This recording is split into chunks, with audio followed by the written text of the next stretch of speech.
Buenas tardes a todos y todas y muchísimas gracias por acompañarnos esta tarde. Estamos en una conferencia que se enmarca dentro del que es ya el sexto ciclo de investigación arqueológica en España, que finaliza ahora en junio.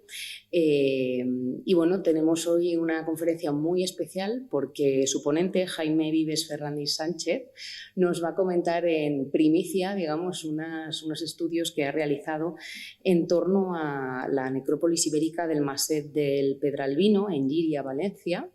Ha dirigido allí unas excavaciones, es un lugar que ha sufrido expolio, pero gracias a estas intervenciones y estudios que se han realizado sobre unos materiales muy, muy interesantes, se ha descubierto pues, que este yacimiento está fechado entre los siglos IV y II a.C., vinculado a la cultura ibérica. Y además trae muchas sorpresas consigo. Jaime Vives Ferrandis Sánchez es doctor en Historia por la Universidad de Valencia en 2005 y desde 2004 es conservador en el Museo de Prehistoria de Valencia, encargado de las colecciones de la Edad del Hierro. Ha participado y dirigido proyectos de investigación nacionales e internacionales sobre la Edad del Hierro en el Mediterráneo occidental, con enfoque en las situaciones coloniales y la cultura ibérica, así como excavaciones en diferentes yacimientos ibéricos valencianos. Actualmente dirige el proyecto de gestión patrimonial en el Oppidum ibérico de la Bastida de les Alcuses, Moixent, en Valencia, y las investigaciones en esta necrópolis del Maset del Pedralbino en Llíria, Valencia. Ha comisariado diferentes exposiciones temporales sobre cultura ibérica, entre las que destacan las muestras Imágenes para las divinidades, de 2013, El enigma del vaso, obra maestra del arte ibérico, de 2017, o Arqueología de un icono, El guerrer de Moixent en el tiempo, en 2021. Y desde el Museo de Prehistoria coordina el proyecto patrimonial Ruta de los Íberos en Valencia. Desde 2021, además, es editor de la revista Archivo de Prehistoria Levantina y de la serie de trabajos varios del SIP.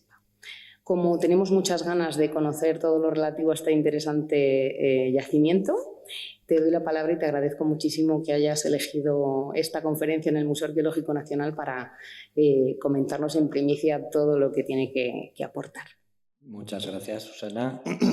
Y bien, quería empezar, obviamente, agradeciendo al Museo Arqueológico Nacional, Isabel, personalmente, la invitación para presentar el resultado de los trabajos que hemos hecho.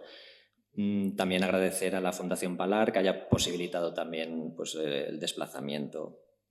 Bien, empezamos con malas noticias. Es decir, que esto en noviembre de 2017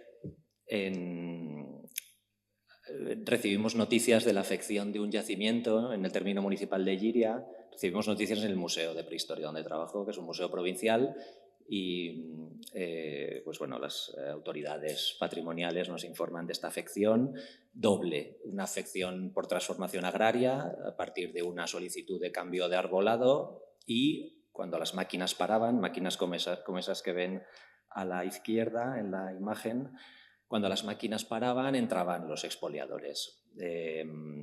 Afortunadamente se cogió a los expoliadores con las manos en la masa y el grupo de patrimonio incauta bueno, pues ahí viene la noticia, 1.400 piezas y al museo se nos solicita una valoración patrimonial. Colaboramos con frecuencia con la policía para este tipo de cosas y en esa valoración patrimonial, bueno, esta imagen es la ampliada de la noticia, esto la pueden encontrar en línea, solo para que vean el drama que supone patrimonialmente un expolio. O sea, ¿qué significa un expolio? Un expolio es, a la derecha ven miles de piezas, desde monedas hasta balas, y los detectores, los mapas cartográficos con los yacimientos marcados, las azadas.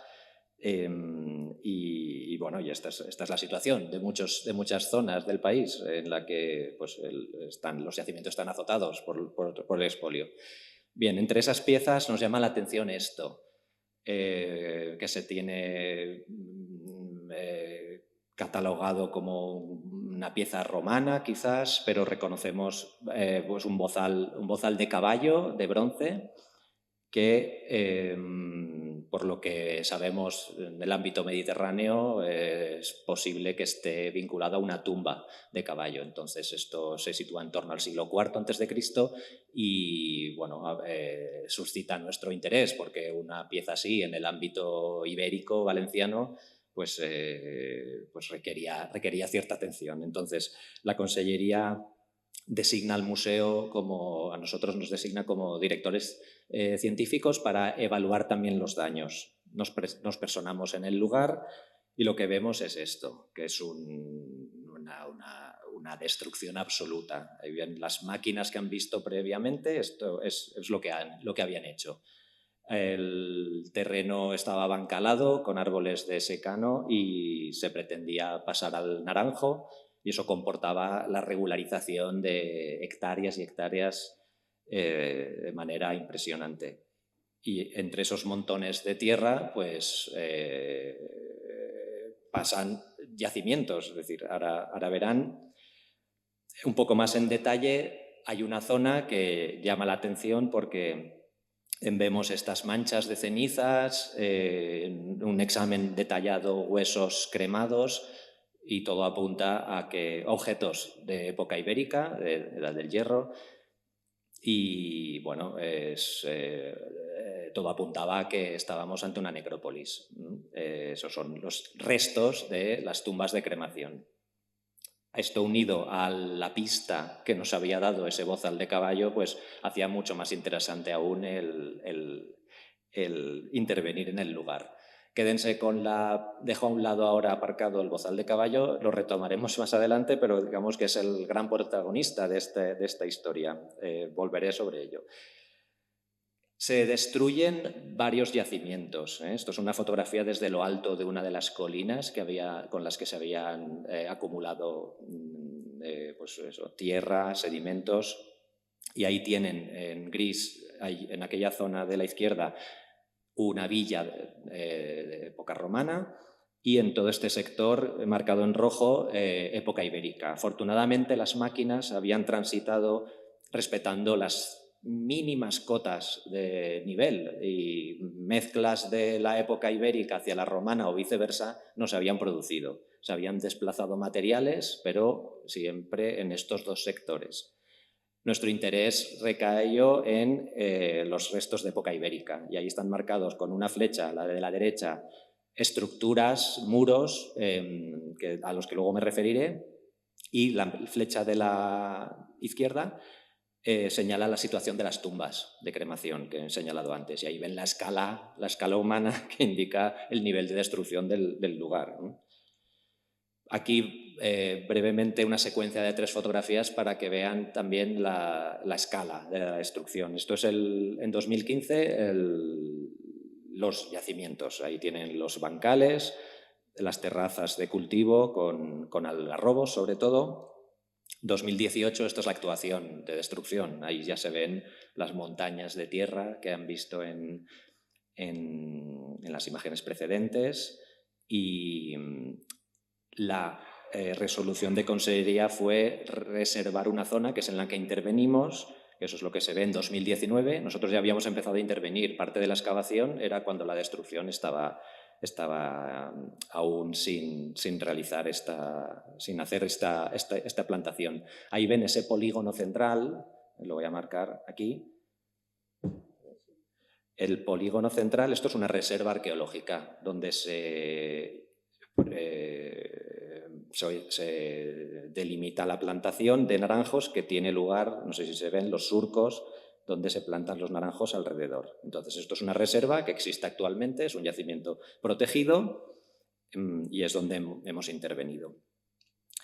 ¿Dónde estamos? Desde el punto de vista arqueológico es una zona muy bien conocida. Aquí desde hace un siglo el Museo de Prehistoria ha realizado actividad arqueológica, y aquí tienen, me referiré a ello más tarde, pero ahí tienen la distribución del poblamiento en época ibérica para que se sitúen quienes conozcan la zona. Pues aquí tenemos Giria en este punto. Esta es la la antigua ciudad de Deta, el yacimiento del Tosal de San Miquel.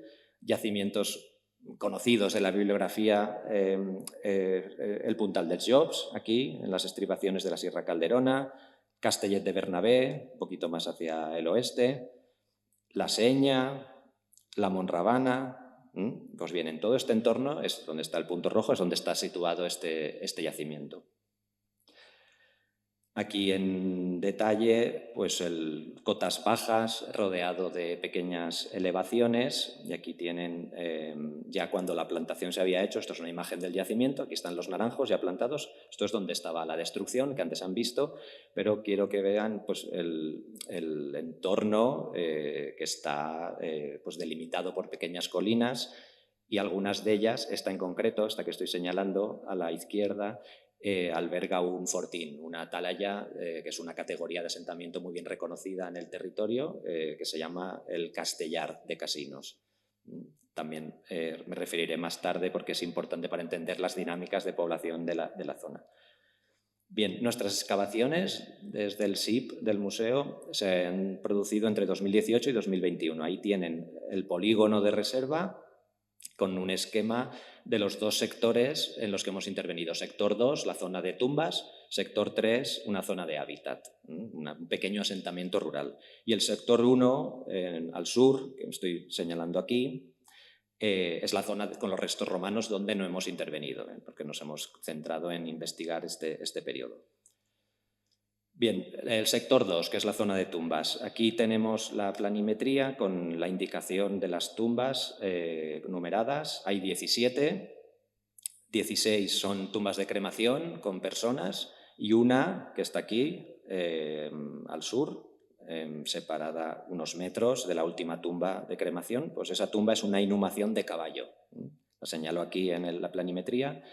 Y esta línea indica los límites de la excavación. Ahora bien, es poco probable que hubiera muchas más tumbas alrededor de este espacio, porque ya las tumbas eran bien visibles. O sea, las máquinas lo que habían hecho era cortar todas las tumbas y lo que veíamos era el fondo más o menos alto de las tumbas, que son o fosas, hoyos en el sustrato natural. Entonces ese sustrato ya no existía y nosotros las veíamos cortadas. Aquí pues otra imagen de esa actuación. Esto es una fotografía en este sentido, en este sentido hacia el norte, y ahí se aprecia mal, pero todas esas manchitas que ven ahí pues son las tumbas. ¿Cómo procedimos? Pues bueno, ante la destrucción lo que diseñamos fue un método de registro que pretendía, claro, ser muy minucioso, porque es lo que, como dijo una compañera del equipo, este sitio necesitaba mucha arqueología ante esa destrucción. Y ante esa arqueología, ¿cómo operaba? Pues recuperar todo el sedimento. Eso para empezar. Quisimos recuperar todo el sedimento y separar muy exhaustivamente todo lo removido de lo que ya considerábamos no alterado por las máquinas ni los expolios. Hablo mucho de la maquinaria, pero en esta fotografía ven la acción típica del expolio de una tumba. Cuando se ven las cenizas distribuidas en forma de estrella, de manera irregular, eso es la acción de la remoción de los expoliadores con azadas tras el pitido por algún objeto metálico. Pues bueno, primer paso, la separación de lo removido de lo que ya está in situ. Brevemente, ¿qué tipo de tumbas tenemos? Bueno, son tumbas que llamamos cremaciones secundarias, es decir, que se hacen las cremaciones en otro lugar y se llevan a la tumba, a la fosa, que en este caso son todas directamente, menos una, todas directamente en el terreno.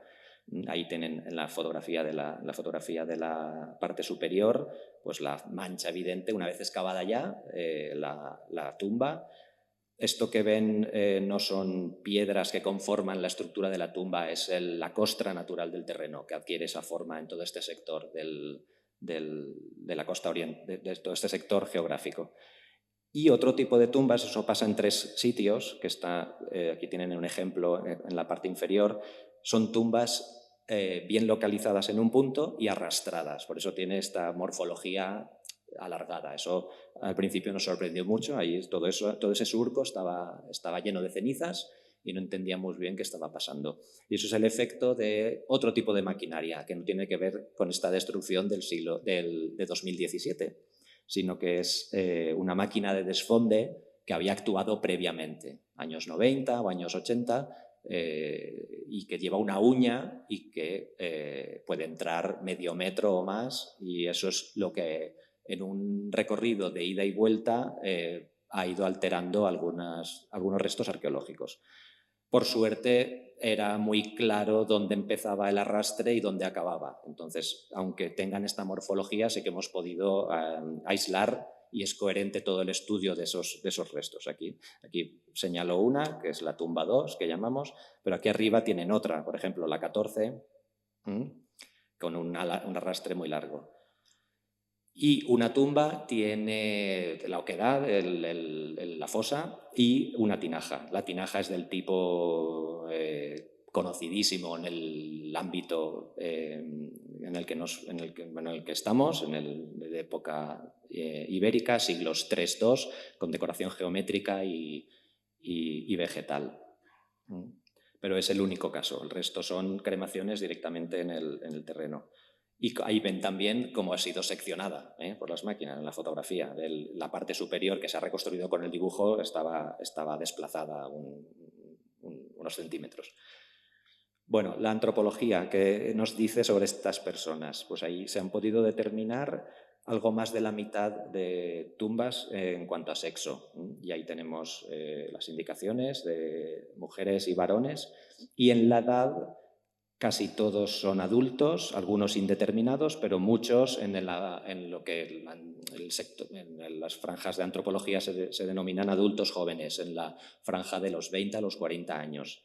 Hay dos tumbas infantiles, una es la 14 y es solo una tumba infantil, que está aquí, y otro individuo infantil está con un adulto en la 17, que la marco aquí arriba. O sea que esta tumba es doble, y con un adulto de sexo indeterminado. Aquí, para que vean el tipo de combustión muy intensa, el tipo de restos que nos encontramos, esta es de la tumba 8, como ven aquí, y se representan, más allá de la mayor o menor representatividad cantidad de restos, es importante la representatividad de regiones anatómicas. Aquí tenemos neurocráneo, vértebras, huesos largos, manos y pies, costillas, es decir, que las regiones anatómicas recogidas indican pues, que un grado de atención en la recogida diverso según las tumbas. Y ahí las gradaciones de combustión que se considera intensa en el cadáver. No voy a hacer un repaso de todas las tumbas, pero sí quiero señalar una cosa mostrando algunos ajuares, y es que estas tumbas son muy sencillas en cuanto a estructuras, ya han visto, pero son muy ricas en ajuar. Para empezar, el 40% de tumbas tienen objetos de oro. Aquí hay un caso, además, muy interesante, porque son dos tumbas contiguas, indicadas con esos círculos en rojo.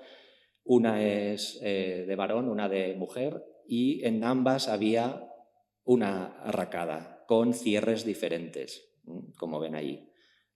Es interesante pensar en estas dos tumbas contiguas y con cada una de ellas una arracada, las dos únicas arracadas de toda la necrópolis, como de personas que quizás tenían alguna relación entre ellas. Otros objetos de oro entran en la esfera de joyas a partir de láminas, en este caso sin decoración, muy alteradas, tanto en tumbas de varones como de mujeres.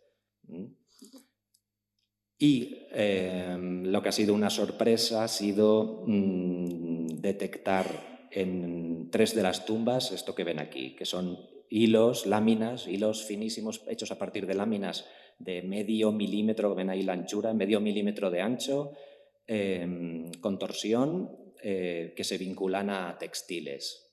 Esto es la primera vez que se identifica para el mundo ibérico. Hemos encontrado un caso en Cádiz para el siglo VII y el resto de casos ya son de época romana y de otras cronologías en el Mediterráneo, pero es la primera vez, al menos que nosotros hayamos visto, que hilo de oro pues para bordados, entorchados, etcétera, eso habría que caracterizarlo, se documenta en tumbas, y ya digo, en 3 de ellas.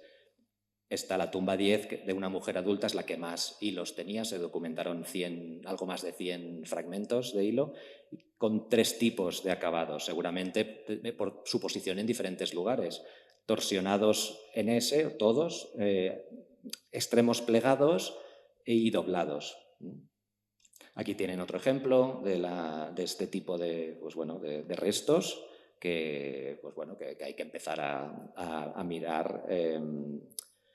Y la cuestión es hasta qué punto esto se debe a un aspecto social, regional de la zona, o es también fruto de una metodología que ha recuperado el 100% del sedimento para flotación, como decía antes. Más cosas extraordinarias en cuanto a los ajuares. En esta, que es la tumba 13 de una mujer adulta, hay un collar de 13 cuentas de coral y 2 de ellas de vidrio. Las cuentas, ahí tienen el montaje tentativo que hemos hecho con todas estas cuentas.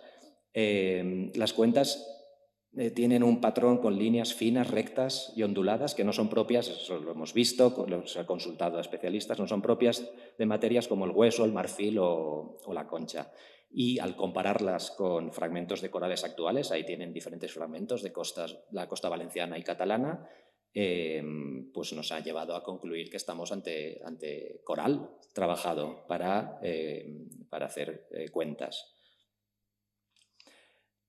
Otros objetos destacados, un mango de marfil, que no es en absoluto habitual, en la tumba 17, que era esta tumba doble con un adulto y un individuo infantil. Un mango posiblemente de un pequeño cuchillo, no lo podemos determinar. Otras tumbas tienen objetos que nos remiten a un mundo un poquito más tardío, del siglo II. Esto es un stylus de hueso, también extraordinario, muy poco habitual. El stylus es un instrumento de escritura. En esta había una serie de apliques de hueso que interpretamos como de cajas o muebles, que son estas láminas rectangulares con molduras, acompañadas de cuentas discoidales. Y esta misma tumba estaba llena de fragmentos de plata irreconocibles, seguramente por el efecto de la combustión. Y esta pieza, que me gusta mucho, es una fusayola hecha en pasta vítrea o una cuenta de collar de pasta vítrea con forma de fusayola. No la podemos atribuir, desgraciadamente, a una tumba. Estaba entre el sedimento revuelto removido por las máquinas. Pero hemos encontrado casos, algún ejemplar parecido en yacimientos valencianos y murcianos. Nos sitúa claramente en el siglo III, como otros materiales que he presentado antes, y de eso hablaré más tarde. 4 tumbas, todas de varones, tienen ungüentarios de este tipo también, ungüentarios que no tienen fechas muy concretas, pero nos movemos pues, entre el siglo III y II, y nos remiten a la esfera de los perfumes, de la unción del cuerpo o de ofrendas también. Bien, la recogida sistemática de todo el sedimento lo que nos ha permitido es recuperar, obviamente, todos estos objetos, pero también objetos que habitualmente se han estudiado en tumbas, y aquí sistemáticamente se ha hecho, los carbones. Con los carbones lo que hemos visto es que es coherente el carbón de las tumbas con la leña acumulada para la pira funeraria, y ese carbón es el que muestra esta figura, con 4 tipos de especies, el Pistacia lentiscus, el Quercus, el pino y el olivo. Pero fíjense en la distribución. No es una distribución que parezca aleatoria. Se marcan zonas donde se repiten las especies utilizadas. Y ahora, como línea de trabajo, lo que planteamos es que, bueno, para empezar, esta elección ya hemos visto que no es por el sexo de la tumba, la edad o la riqueza entonces, o quizás estamos ante un uso oportunista, la madera que pueden elegir, o esta asociación de especies nos indica grupos familiares, grupos con tradiciones funerarias que se entierran juntos unos al lado de otros. Es una cuestión abierta, interesante, porque nos abre la puerta a aspectos de relaciones familiares en los espacios funerarios. Y también algo inédito hasta el momento, todas las tumbas menos una tienen pan. El pan, ¿cómo lo hemos reconocido? No con las hogazas o las tortas completas, sino con fragmentos de masa carbonizados, pero ahí lo ven con el microscopio electrónico de barrido, donde pues, en esas fotografías se ve la masa con la alveolatura característica de los procesos de fermentación, y en dos de ellas, en la tercera y en la quinta, tejidos celulares del pericarpio de cereales. Esto abre también un nuevo panorama sobre la existencia de tortas, panes, pasteles en la esfera de la tumba, de la cremación.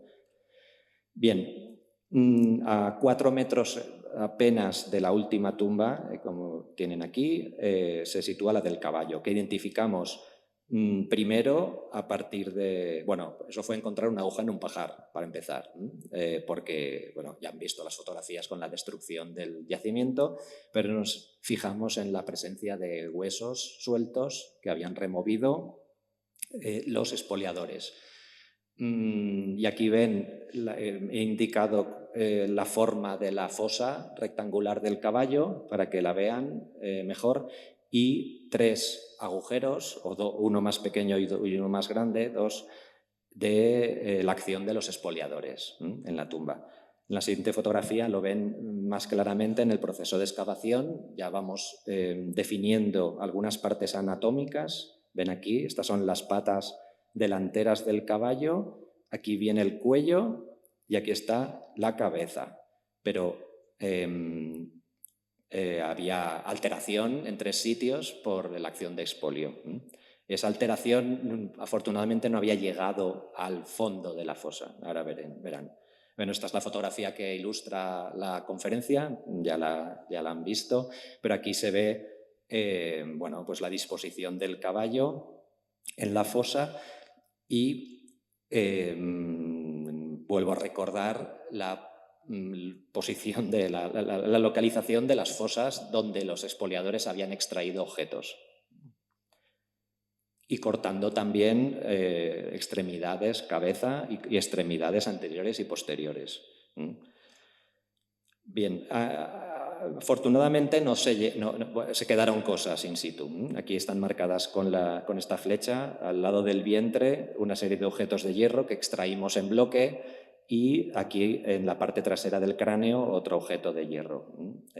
Y el cráneo, ven aquí claramente cómo está cortado por la acción de las azadas de los expoliadores. Aquí tienen esos objetos de hierro recuperados en diferentes sitios de la fosa. Es un bocado de caballo y anillas y bueno, el bocado no hemos podido separarlo de otros objetos, varillas y otras anillas, pero aquí en esta figura que se acompaña del dibujo y de la interpretación de los restos, ven ya mejor de qué tipo de bocado hablamos, con el filete articulado, anillas y estos remaches para las riendas. Bajo de la pelvis, cuando empezamos a levantar el caballo por unidades anatómicas y tomando los datos habituales de la excavación de este tipo de restos, tuvimos otra sorpresa, y es que debajo de la pelvis había un gran objeto de hierro que ven aquí. Estas son las vértebras caudales de la cola que se iban enroscando alrededor de este objeto, y aquí lo ven también claramente, debajo de la pelvis. Este objeto era un casco de hierro. Ahí lo tienen cuando hemos levantado el caballo. Y este casco, bueno, ahí el dibujo muestra al tipo que está realizado en una pieza, es del tipo que llamamos Montefortino, de producción itálica. Se ve muy claramente, y es el tipo canónico de estos cascos, con las anillas para la lazada del barboquejo, bisagras para las carrilleras, que no estaban, las carrilleras del casco no estaban colocadas, y el borde de la calota hecho de bronce. El casco es de hierro y el borde es de bronce con decoración sogueada. Aquí tienen unas fotografías del casco que está plegado, ha sufrido una alteración por plegamiento, pero por otro lado está muy bien conservado. Radiografía que indica también, nos ha ayudado a los efectos, efectos del estudio tipológico de detalles Y aquí ven muy bien un detalle, pues esas anillas, que esto va en la parte trasera del casco. El casco, esta es la parte posterior y esta es la parte frontal. Y las bisagras, aquí se ve una para una de las carrilleras y la otra está aquí. Es decir, que el plegamiento tuvo también un efecto de desplazamiento longitudinal, porque las bisagras no están plegadas, enfrentadas. Dentro del casco había fibras mineralizadas. Esto no es nada frecuente, pero en este caso sí. ¿Cómo se había conservado eso? No son fibras que se habían conservado por carbonización, por ejemplo. Son fibras por mineralización. Y eso es el aspecto. Bueno, aquí tienen una fotografía con lupa binocular para que vean el aspecto que tenía, y luego con microscopio electrónico de barrido. Y el aspecto es pues, tubos, fibras tubulares, porque lo que están adquiriendo es la forma del negativo. Pero eso se puede estudiar. La morfología que deja esa mineralización se puede estudiar perfectamente. Son fibras que no están tejidas y que son bueno, características del fieltro. El patrón irregular que vemos en todas las fibras es típico del fieltro, que ya saben que es fibras no tejidas. Está prensado, y se tomaron muestras en 4 sitios del casco y en los 4 el resultado fue el mismo. Aquí ven el estudio hecho por Margarita Gleva, donde se ven las escamas de las fibras que llevan diferentes direcciones, que es característico de esa manipulación mecánica que lleva el fieltro, y luego el ondulado y el patrón irregular de esas escamas indica que es lana de oveja. La gráfica de la derecha muestra el diámetro de esas fibras, que es inferior siempre a 35 micras y que se sitúa además en franjas de entre las 15 y las 20 micras, 23. Y eso indica un procesado de gran trabajo de la fibra, de la lana. Bueno, ¿y qué hay del bozal? Lo habíamos dejado en manos del museo después de haber sido incautado en el domicilio de uno de los expoliadores. Y el bozal, pues así estaba cuando entra en el museo, porque se estaba montando de esta manera un poco burda, con alambres, para seguramente el mercado negro, para venderlo. Es decir, nosotros procedimos a la restauración. Ahí tienen 2 fotografías ya del casco restaurado y montado, del bozal restaurado y montado en un soporte. Y está realizado de 2 piezas unidas por remaches. Y bueno, este tipo de piezas proceden del Adriático meridional y se fechan en torno al siglo IV, III, y con producción posiblemente del sur de la península italiana. Ahí tienen 2 detalles de cómo se unen las piezas laterales. Hay pequeños remaches de hierro y medias cañas para unirlo a todo el sistema de la cabezada de cuero del caballo. Y ahí pues una fotografía con la roseta central. No hay 2 piezas de este tipo iguales, cada una es diferente, por las que se conocen en el Mediterráneo. Y bien, lo que pudimos es constatar que este bozal procede de la tumba que habíamos excavado. Ahí tienen la prueba. Ese trocito sin limpiar que hay aquí, eso es un objeto que encontramos en la excavación del caballo, al lado del cráneo. Eso une como ven, con la parte del bozal que ha sufrido el mayor impacto, que es el de la azada que rompió la parte derecha. El caballo estaba recostado sobre la izquierda y ahí hubo un impacto, rompió, dejó un trocito que es la prueba de que hemos atribuido procedencia a una pieza expoliada, que no es nada frecuente. La procedencia de tumba, que es esa tumba de caballo. Ahí el dibujo, donde pueden ver mejor la tipología, los detalles de la decoración y cómo efectivamente la parte derecha, que es esta que estoy indicando aquí, está mucho más alterada por el efecto de haber sido arrancado de de la cabeza del caballo. En resumen, ¿el caballo que tenía? Pues podemos asegurar que tenía el bozal colocado, anillas, el bocado entre las patas, objetos indeterminados porque los huesos tenían improntas de elementos metálicos de hierro y eso no sabremos ahí que hubo, y el casco bajo la pelvis. La posición del caballo en el enterramiento es bastante singular. Ahí tienen el dibujo con las partes que faltan. Con las partes que faltan, que por cierto estaban en parte en manos de los expoliadores también. Los huesos de las extremidades los tenían los expoliadores y unen con los que nos falta. Es decir, tanto el caballo como el bozal tienen correspondencia con lo que hemos recuperado en arqueología.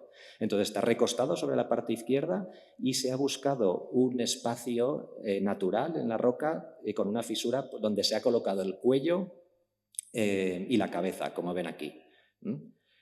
La espalda está doblada contra el bloque de caliza, contra este bloque de caliza, y el cabeza y cuello erguidos 90 grados. Y fíjense en las extremidades anteriores flexionadas hacia el vientre y las posteriores semiflexionadas, con los autopodios que están dispuestos en paralelo. Es una posición rampante. Se ha escenificado una postura para el caballo muy concreta. Ahí tienen otra vez la fotografía y una vez la fosa sin los restos, que ahí me refería al tipo de costra natural del lugar. Todo eso no son construcciones, no son piedras llevadas, sino que es el sustrato natural del yacimiento.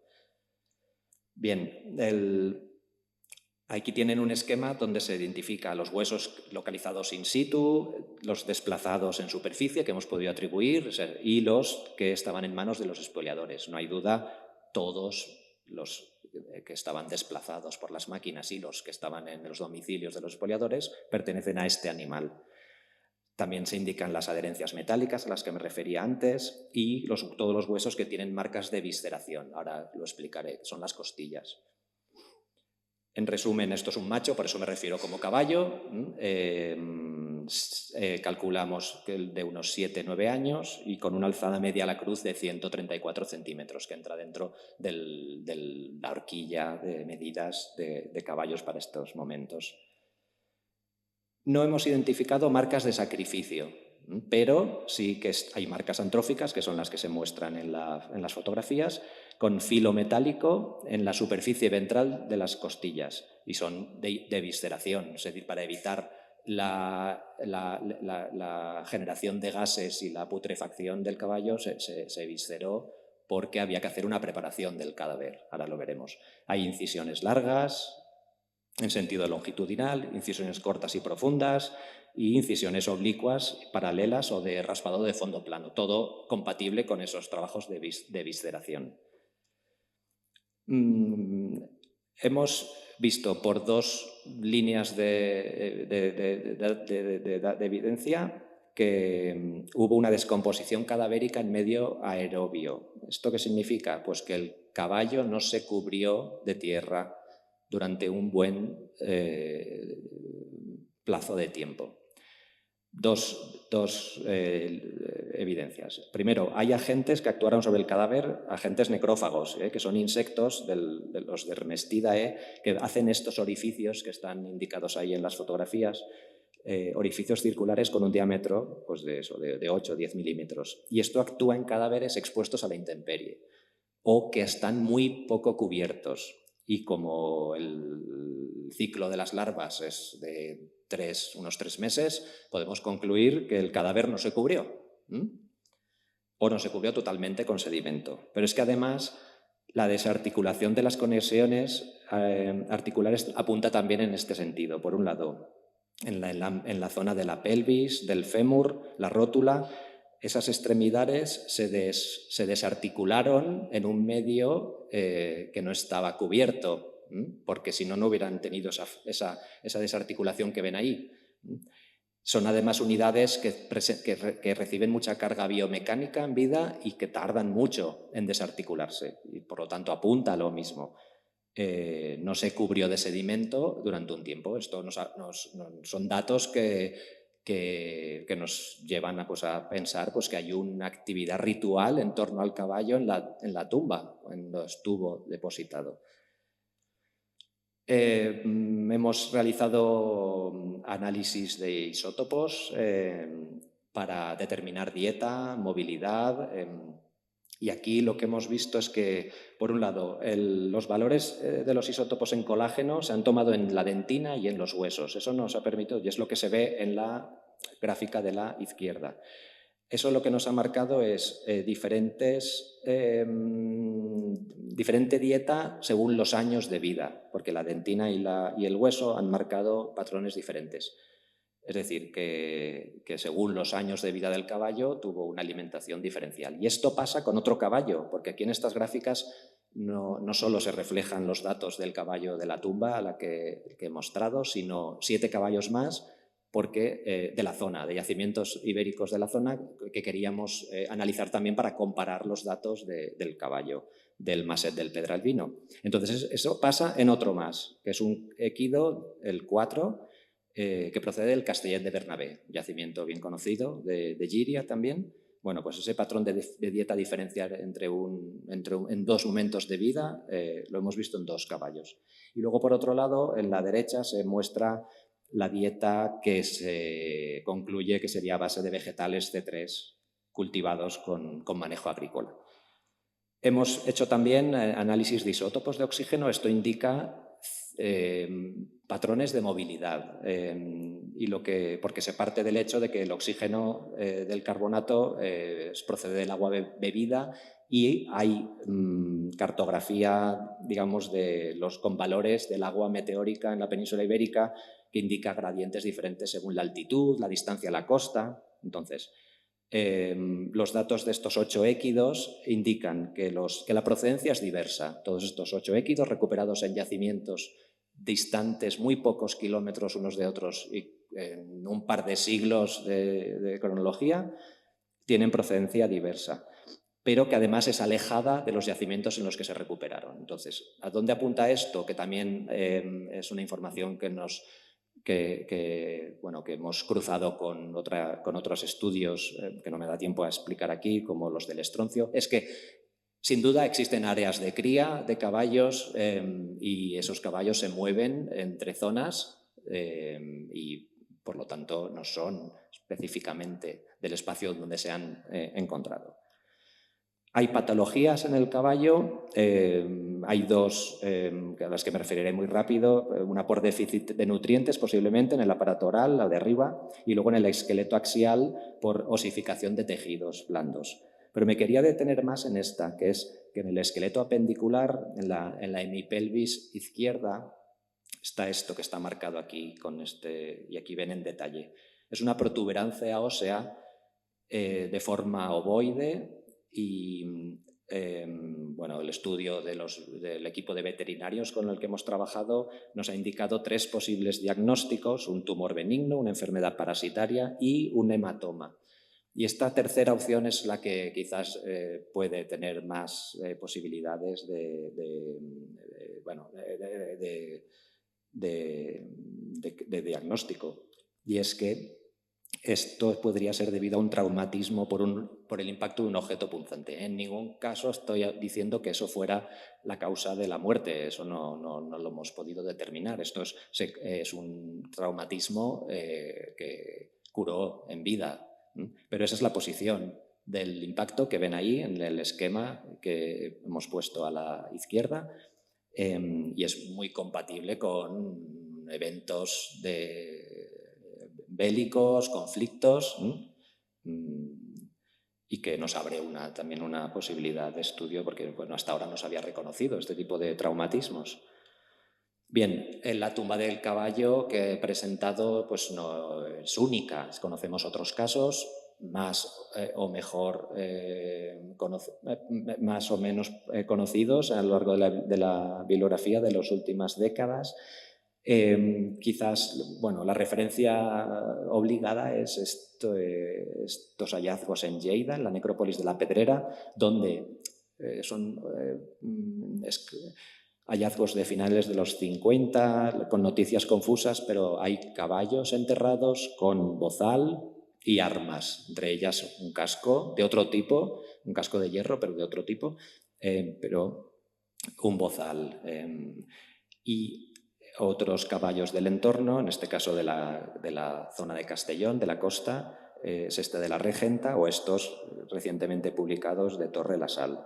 Estas cronologías se mueven entre, pues también entre el siglo IV, III antes de Cristo, y tanto el de la Regenta como el de Torre de la Sal llevan anillas que vinculan un uso quizás ritual en momentos específicos, como por ejemplo el enterramiento.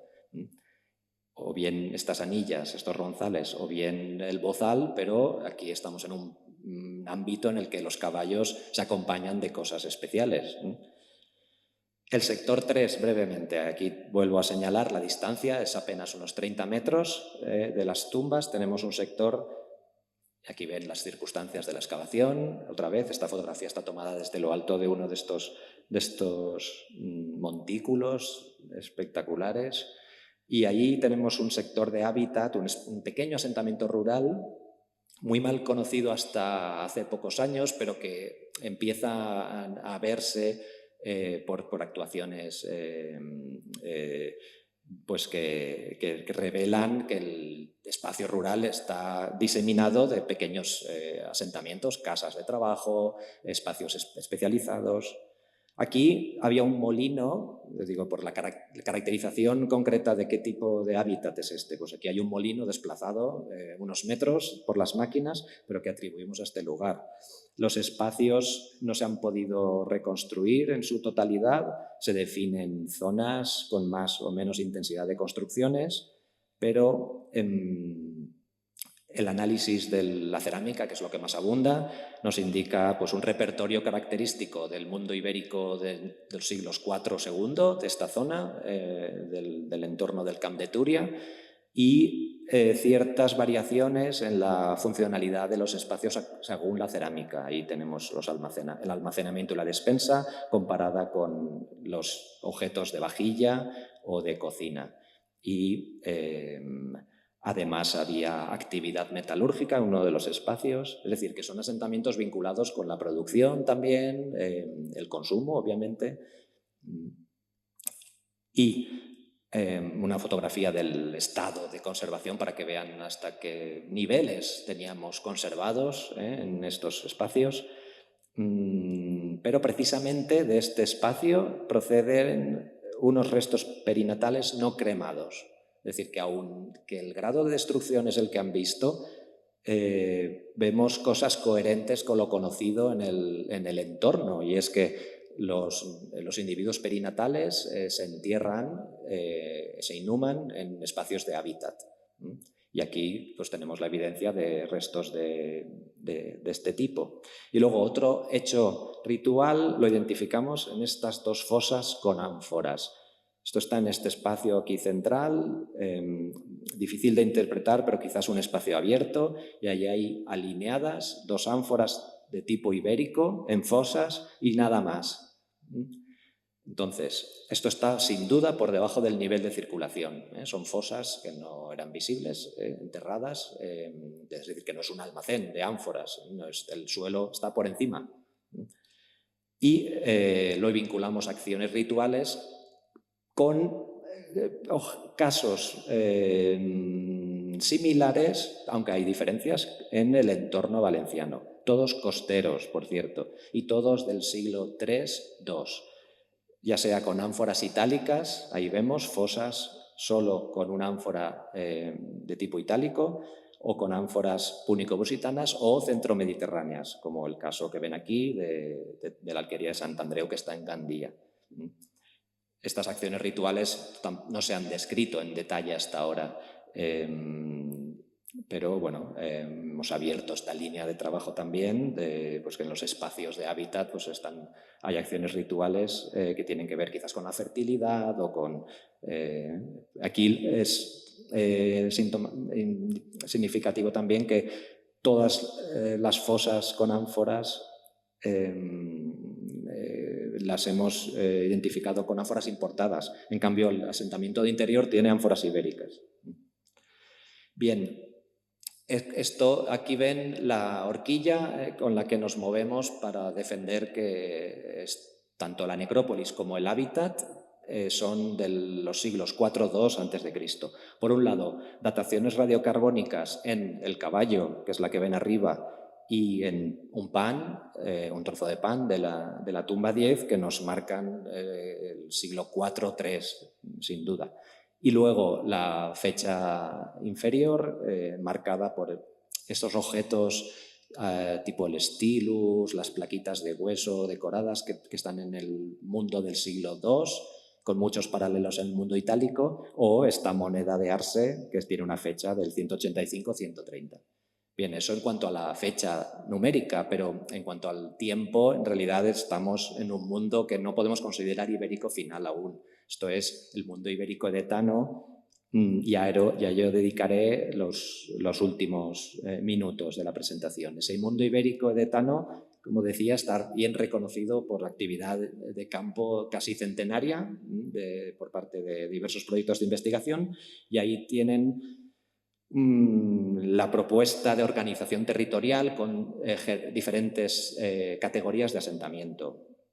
Por un lado, la ciudad, reconocida en el Tosal de San Miquel de Llíria, pero luego ahí están diseminadas aldeas y granjas dedicadas a la explotación agraria y asentamientos indicados con los círculos blancos que se han identificado como fortines o atalayas. Son lugares siempre elevados, con potentes murallas y torres para el control de la defensa, los pasos, la vigilancia y la comunicación. Bien, los marco porque a uno de estos lugares es a los que atribuimos la necrópolis, que es al Castellar de Casinos. Aquí tienen, hemos aprovechado también el proyecto de investigación en la necrópolis para retomar este dossier de la ocupación del poblamiento que se había definido desde los años 80 por parte de Elena Bonet y Consuelo Mata. Pues bien, hemos retomado este tema, pero centrándonos en una microrregión, que es el entorno inmediato de la necrópolis. A la izquierda ven lo que sucede en los siglos, hasta el siglo V, cuando no hay necrópolis. Ahí está indicada la cruz, la estrella, perdón, pero ahí no existe la necrópolis aún. Pero lo que quiero que vean es qué sucede a partir del siglo V y IV.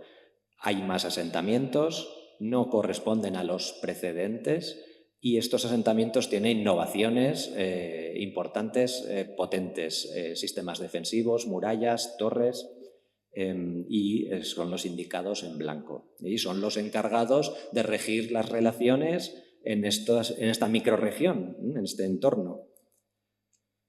Aquí una fotografía aérea del Castellar de Casinos, un asentamiento de la categoría de las atalayas o de los fortines, que está en proceso de excavación precisamente.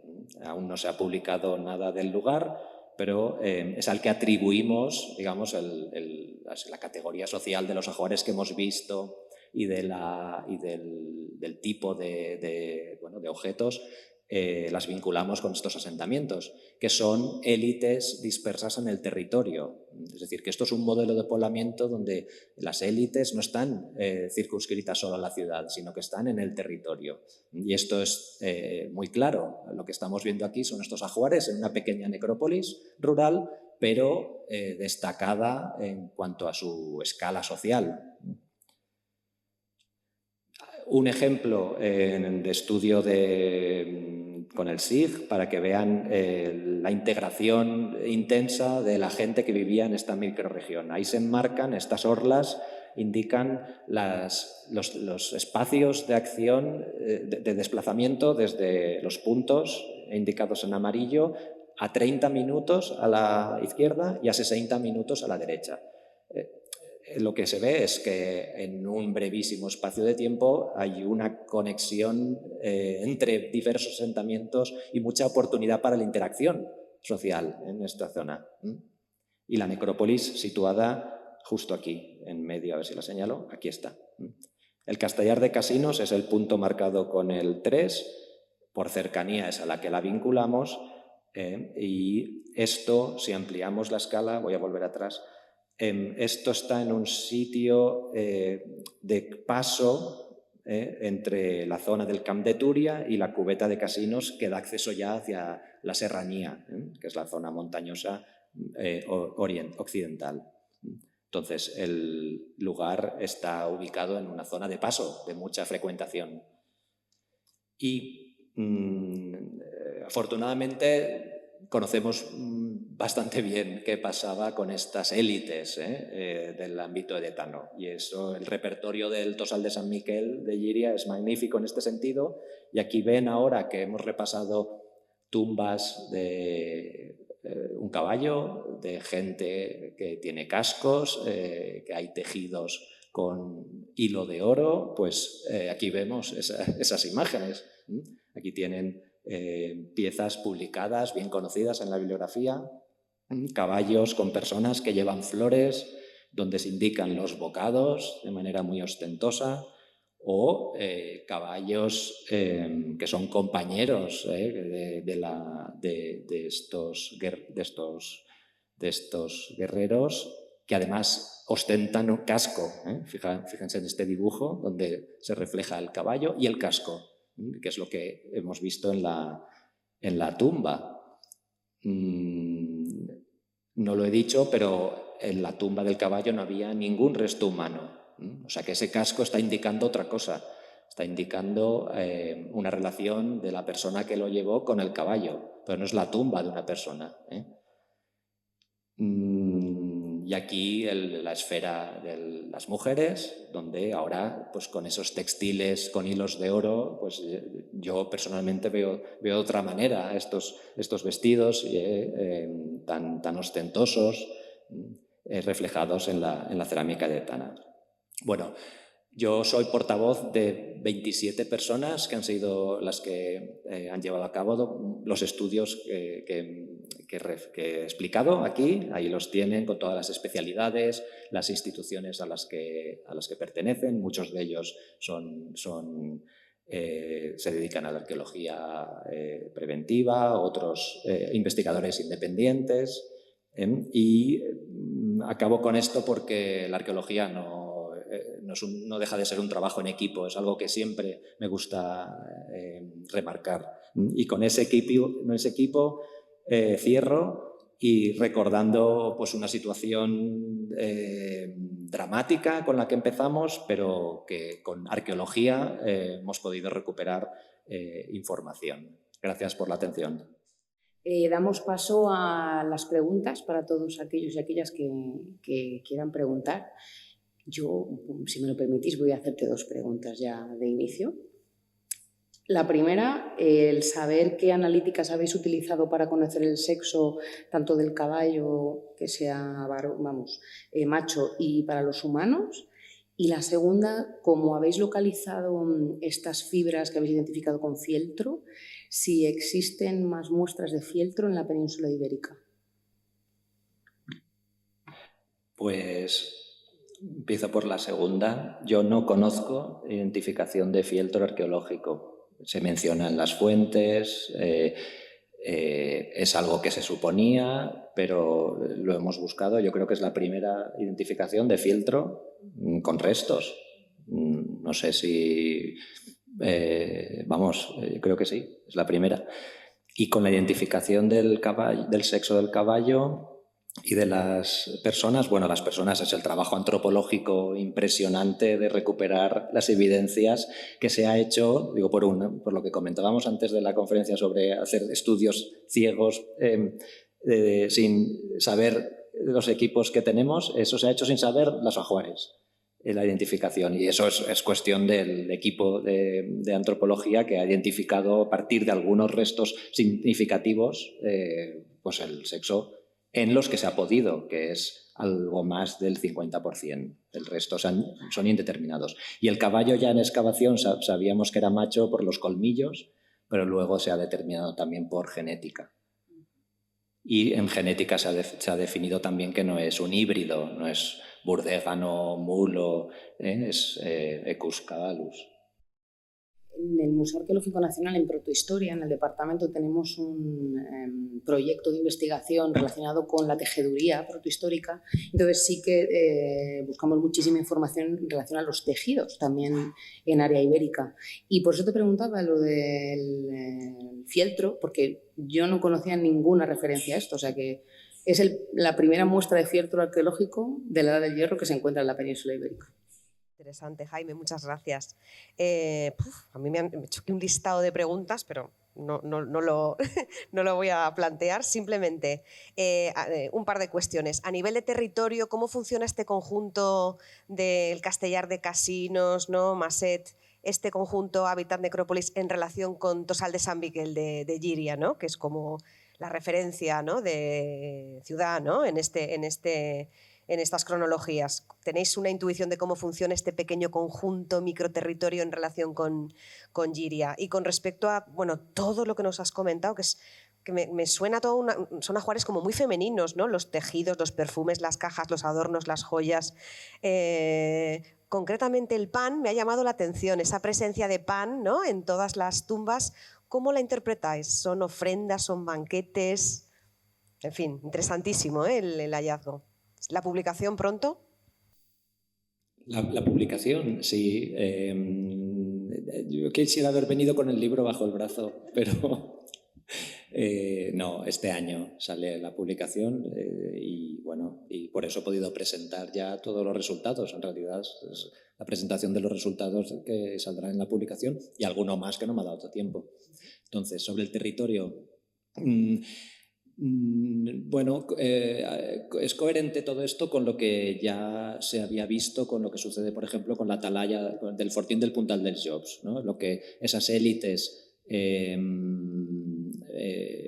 que son igual que las del Tosal de Sant Miquel, pero desplazadas en otros sitios del territorio. Lo digo porque, aunque sea otro fortín, otra atalaya, que es Castellar de Casinos, conocemos una tumba con un caballo, ajuar de guerrero, mujeres con ajuares destacados, algo que se veía en el Puntal, pero en la excavación, en el hábitat. Uno de los departamentos del Puntal tenía el equipamiento del caballo, ajuares también femeninos. Entonces, ahora por primera vez estamos viendo una necrópolis, no se conocían hasta ahora en el territorio de Tano.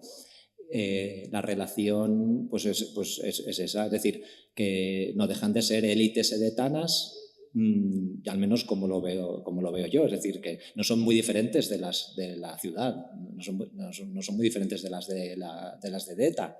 Lo que pasa es que están desplazadas en espacios rurales. Y ya está. Y la otra pregunta, los panes. Bueno, pues todo está carbonizado, entonces entendemos que eso va a la pira, para empezar.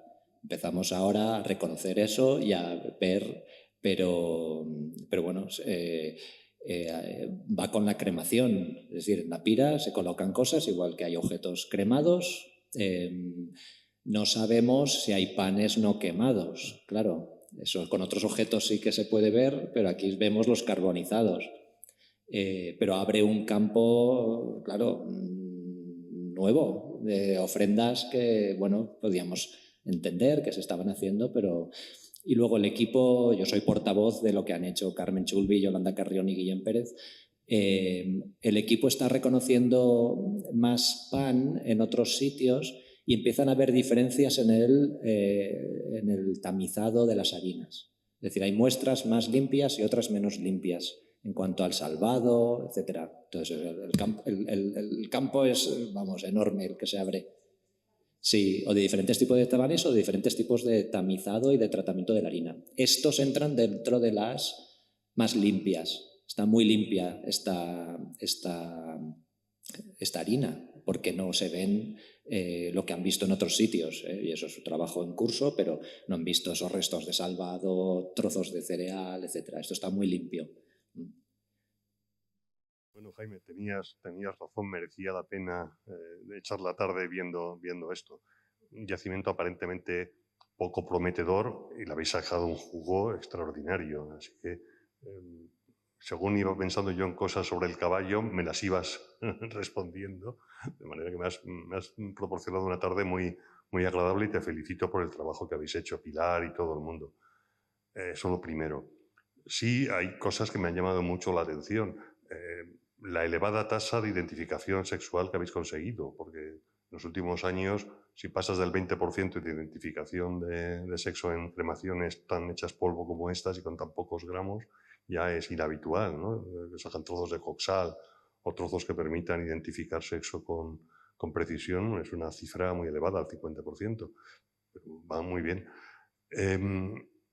Son tantísimas cosas, ya tendré ocasión de llamarte por teléfono y darte la paliza.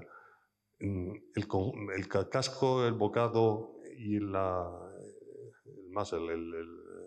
cabezada metálica, el bocado, el bozal, no lo sé. Yo, la sensación que me da dentro de esa horquilla de 4-2 que es posible, incluso para los ungüentarios de las tumbas, es que una fecha de segunda mitad del tercero iría muy bien para ese bocado, que ya no tiene la complicación típica de los cuartos, de los del cuarto, el bocado me refiero.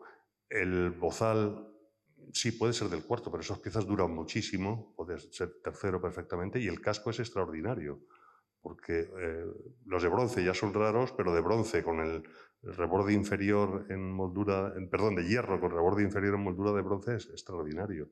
Me ha parecido ver por el dibujo que era macizo el botón sommitad. Una fecha de finales del tercero iría bien ahí. Aunque habría, no lo acabo de ver, pero para el cuarto me resultaría más raro que para el tercero, no lo sé. Y tampoco iría entonces tan separado del resto de las tumbas de la necrópolis, ¿no? Pero qué interesante, qué interesante. Además, claro, es el mundo del Castellet de Bernabé, del Puntal, de la propia Giria. Y ese modelo de casco es itálico, sin duda, y va muy bien con el mundo adriático del bozal. Vamos, que estoy encantado. La estatura, 1,34, un pony perfecto para lo que en su momento vi. Así que tengo ahora que asimilar todo esto. Pero pregunta tenía, aparte de que me llamaba la atención la elevada tasa de identificación de sexo, sobre las tiritas de oro. Porque en el mundo griego arcaico antiguo, sí es normal que el cosmos, el sudario que lleva el cadáver en la exposición del cadáver y luego en la pira, esté decorado con tiras de oro, pero suelen tener perforaciones diminutas para coserlos al textil y suelen acabar quemadas.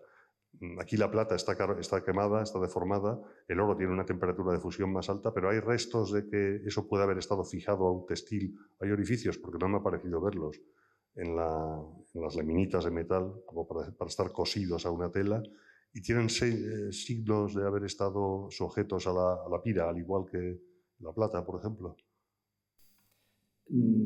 A ver, las tiritas tienen algunas de ellas acabados como en enganches, como en U. En U cerrado, en ojal. Y claro, con las diferentes combustiones, yo entiendo que puede haberse quedado algo en combustión que no sea tan intensa y eso es lo que estamos viendo. Hay restos de oro, mucho más alterados, pero no podemos identificarlos como tiras. Los contextos griegos los conocía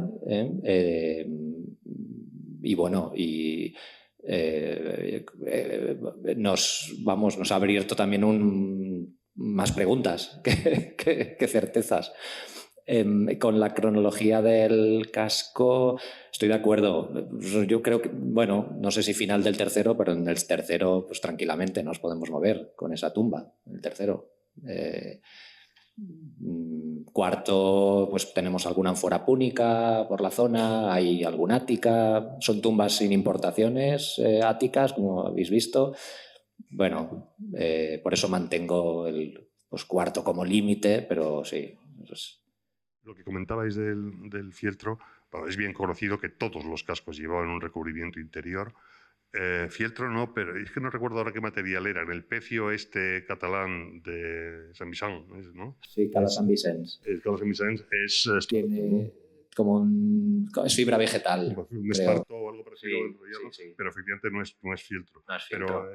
el mundo griego arcaico del siglo V, IV De hecho, es más normal el fieltro que la fibra vegetal formando pleitas, ¿no? Pero vamos, estoy encantado, me has dado la tarde. Pues sí, desde luego, porque además me parece que abre un panorama completamente inédito, ¿no? Que en general las necrópolis ibéricas se suelen identificar desde luego por los restos de urnas de cremación, por las estructuras y por la escultura también, ¿no? Y sin embargo en este territorio era silencioso en ese sentido.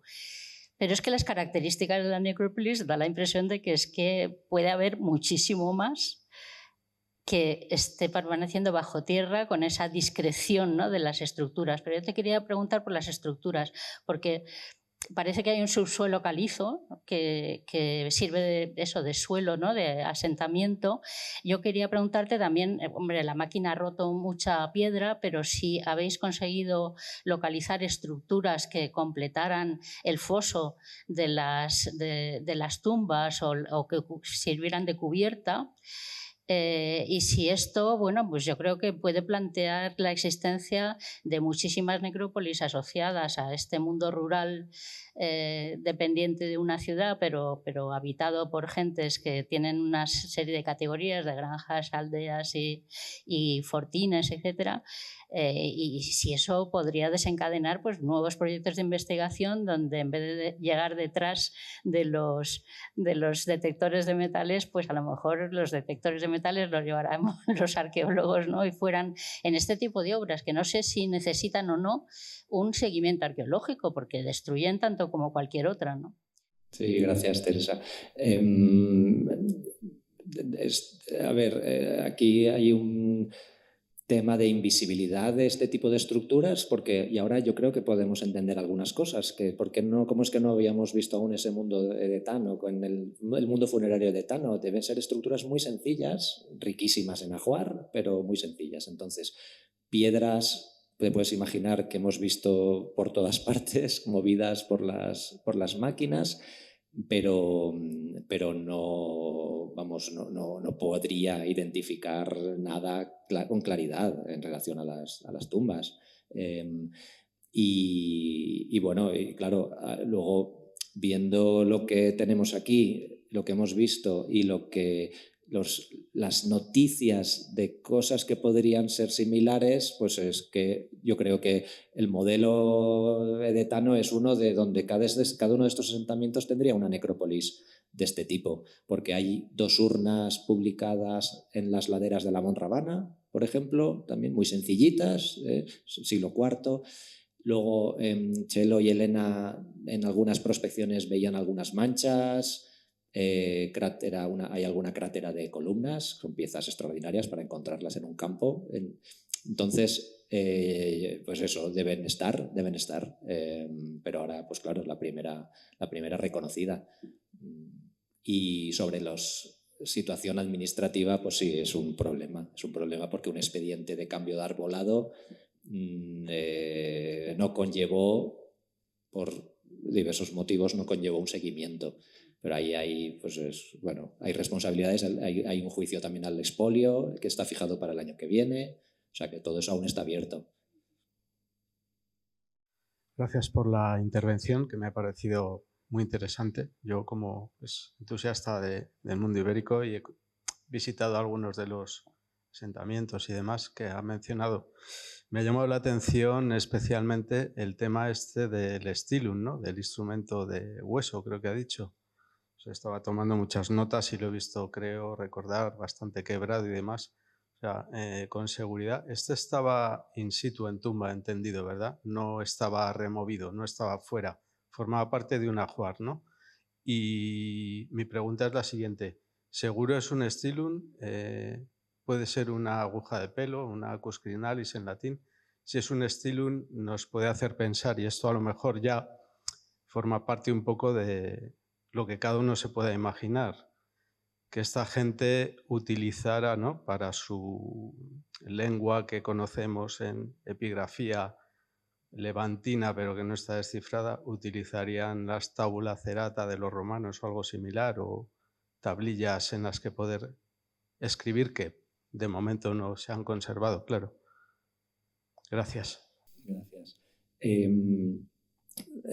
Lo hemos identificado como estilos porque es muy diferente de las agujas, de los acus crinalis. Eso lo ha visto pues, una persona del equipo que es especialista en hueso trabajado.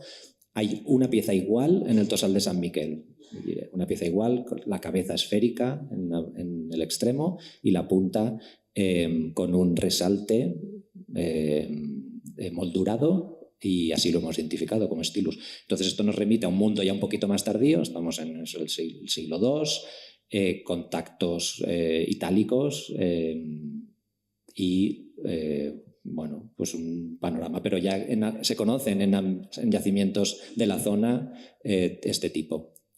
Y estaba en sedimento, si recuerdo, creo que removido, pero ya en la parte superior de una de las tumbas. No desplazado fuera de tumba, vamos, identificado ya donde bajo tendríamos ya la tumba.